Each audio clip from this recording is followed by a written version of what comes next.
On an island surrounded by a frozen lake, gigantic machines drill into rock formed billions of years ago. Each ton extracted may seem completely ordinary, though inside it may lie one of Earth's most valuable materials. To find it, the mine must crush entire mountains without destroying a single diamond.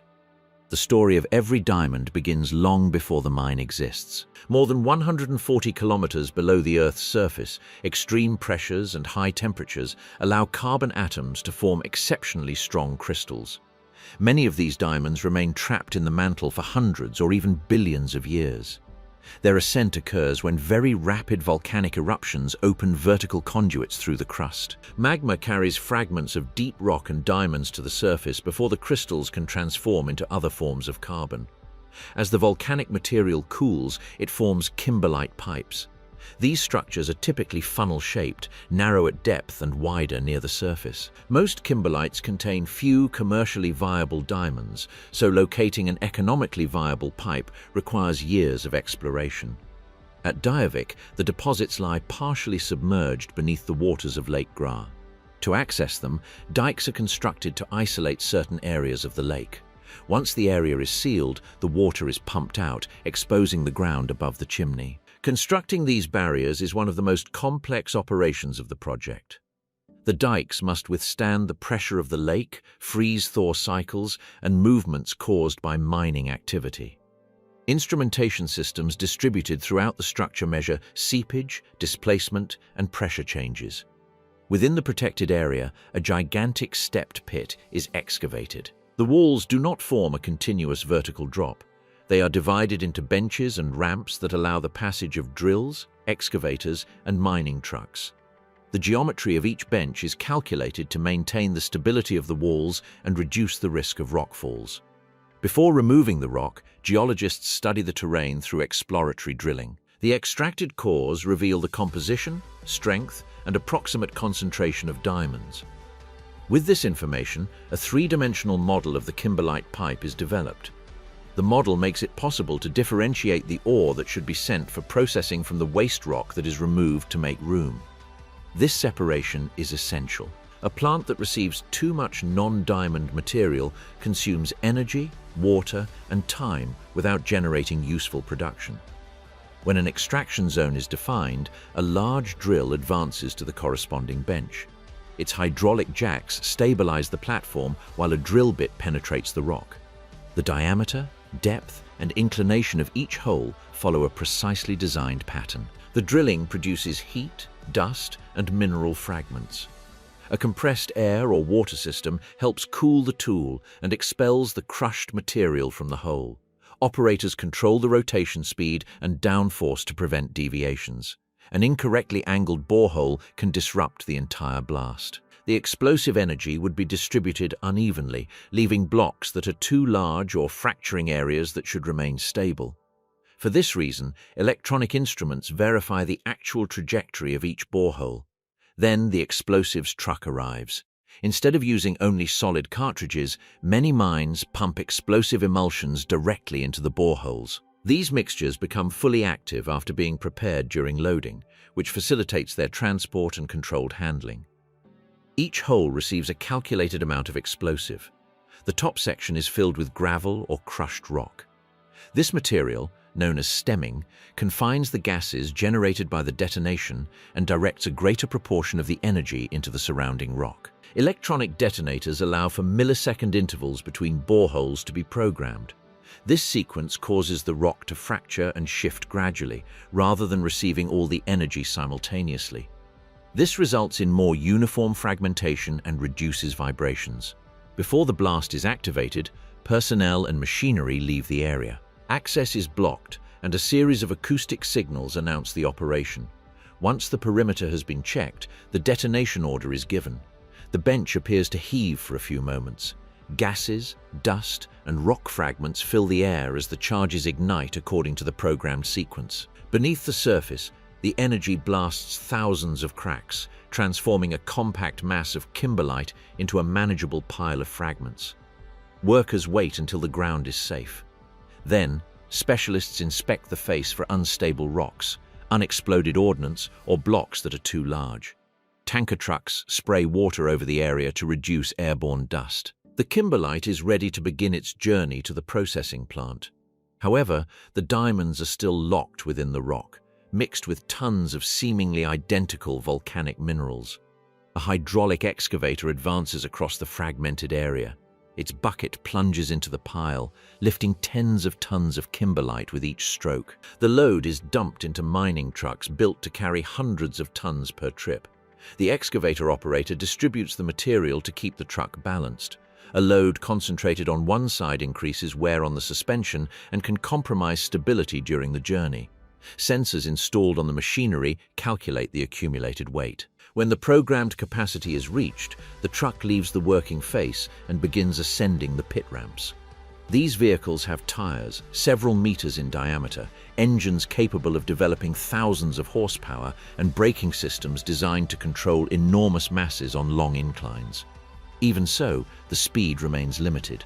The priority is maintaining continuous and safe operation. The cold affects virtually all components. Lubricants become thicker, batteries lose performance, and steel can become more brittle. During the most extreme periods, some equipment remains running to maintain a minimum temperature in the engines and hydraulic systems. Snow can also obscure the edges of the road or reduce traction. Graders, loaders, and maintenance trucks work constantly to clear the routes. Tires are inspected because a single failure can stop a vehicle for hours and block part of the haulage route. Each truck passes through a control station before arriving at the plant. The system records its identification, point of origin, and the mass transported. This data allows the amount of ore extracted to be compared with geological estimates and helps detect production deviations. The kimberlite is unloaded into the primary crusher. Inside, a moving part compresses the rocks against a fixed surface. Blocks that could measure nearly a meter are reduced to much smaller fragments. Diamond crushing requires a delicate balance. The rock must be broken enough to release the crystals, but excessive reduction can fracture the larger diamonds. For this reason, the material goes through several progressive stages instead of being subjected to extreme crushing from the start. After the first reduction, conveyor belts carry the ore to vibrating screens. The openings allow small fragments to pass through, while rocks that are too large are returned to another crusher. Electromagnets suspended above the belts remove metal pieces that have come loose from buckets, trucks, or drilling equipment. A steel tooth inside a secondary crusher could cause serious damage and shut down the entire line. The sorted ore enters washing drums. Jets of water and the rotating motion remove clay, dirt, and fine particles adhering to the surface. The rocks collide with each other, generating controlled abrasion that helps break down the softer kimberlite. The sediment-laden water is sent to thickeners and recovery ponds. There, the solid particles gradually settle. Some of the clarified water is returned to the plant, reducing the amount that needs to be drawn from the surrounding area. After washing, further screens separate the material into different sizes. This sorting improves the efficiency of downstream equipment because a mixture with highly uneven fragments is more difficult to separate. The next step takes advantage of a key property. Diamonds have a density of approximately 3.5 grams per cubic centimeter, higher than that of much of the surrounding rock. The ore enters dense medium separation circuits. A suspension of water and very fine ferrosilicon particles circulates in these systems. The concentration is adjusted to produce a fluid with a specific density. Lighter rocks remain in the floating fraction and are discharged as waste rock. Diamonds and other heavier minerals sink or follow a different path within the separation cyclones. The result is still not pure diamonds. It is a small volume concentrate containing dense minerals, kimberlite fragments, and the desired stones. However, this stage removes most of the original mass. 1 ton of ore is converted into a much smaller quantity of concentrate. The ferrosilicon adhering to the stones is recovered through washing and magnetic separation. It is then returned to the circuit for reuse. The remaining waste is transported to specially designed facilities. Some of the waste rock is used to build roads, reinforce structures, or fill mining areas, provided the environmental and geotechnical conditions allow it. Meanwhile, the concentrate is transported through enclosed chutes and conveyor belts to a restricted access area. From this point on, Every kilogram is subjected to rigorous controls. The operation no longer aims to move mountains, but to identify crystals that can measure just a few millimeters. The cleaned concentrate is dried and spread into a uniform layer. The fragments must pass separately in front of the sensors. When several stones overlap, one could mask the signal of another and reduce the system's efficiency. The automated recovery utilizes a characteristic present in many diamonds. When exposed to X-ray radiation, the crystal absorbs energy and emits a detectable luminescence. The intensity and duration of this response allow it to be distinguished from most of the accompanying minerals. The material falls in front of an X-ray source.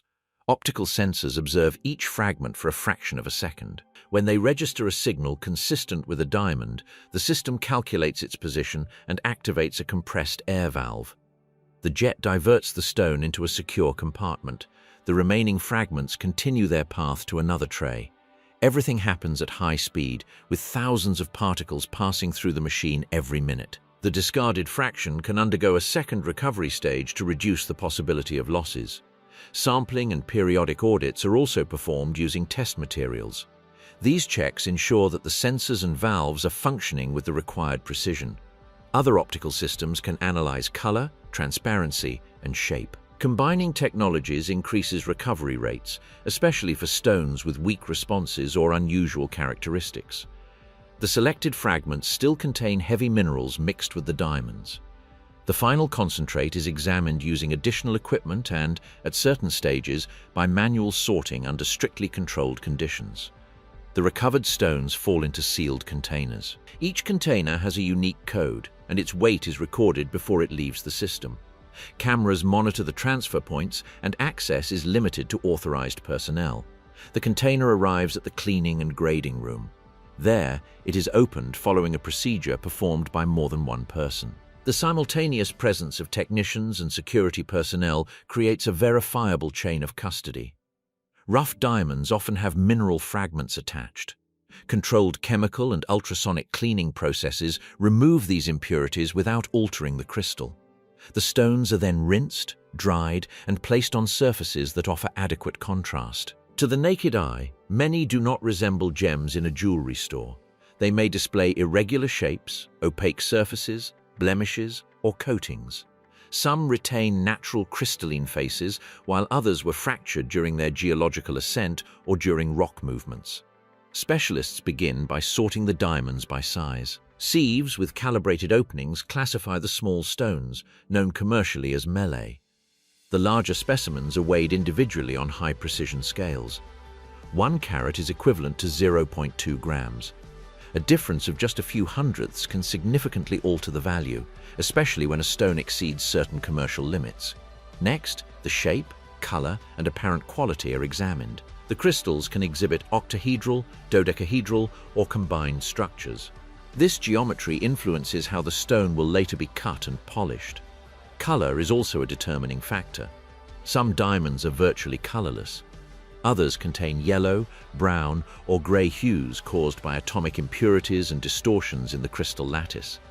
Intense and rare colors can reach extraordinary values. Exceptional stones are analyzed using 3-dimensional scanners. A laser records the surface and creates a digital model with thousands of points. Additional optical techniques allow for the location of internal inclusions. A software program compares different cutting options. The goal isn't always to obtain the largest polished diamond. Sometimes, dividing the stone into 2 or more gems yields a higher total value. The calculation considers weight, clarity, proportions, and market demand. Most diamonds leave the mine still in their rough state. They travel in numbered, sealed packages, accompanied by records documenting their origin and custody. From the remote Canadian Arctic, the cargo is flown to grading and trading centers. There, another industry begins. Experts plan the cut, mark the crystal, and use laser saws or tools coated with diamond dust. Due to its immense hardness, a diamond can only be effectively polished by another diamond. During cutting, the table, crown, and pavilion are formed. The angles determine how light enters, how it reflects within the crystal, and how much brilliance is returned to the observer. A tiny deviation can reduce the optical performance of a valuable stone. The finished diamond is analyzed to determine its weight, color, clarity, and cut quality.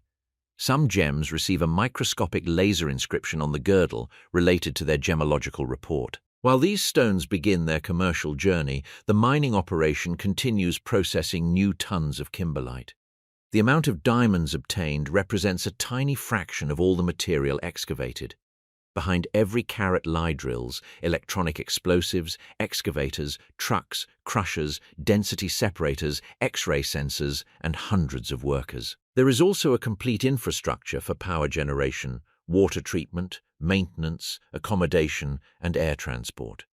In a place isolated by ice, rock, and immense distances, diamond mining becomes a race for precision. Force breaks the mountain. Physics concentrates the minerals. Technology identifies nearly invisible crystals. The final product fits in the palm of your hand, though finding it required processing an entire section of the Arctic landscape.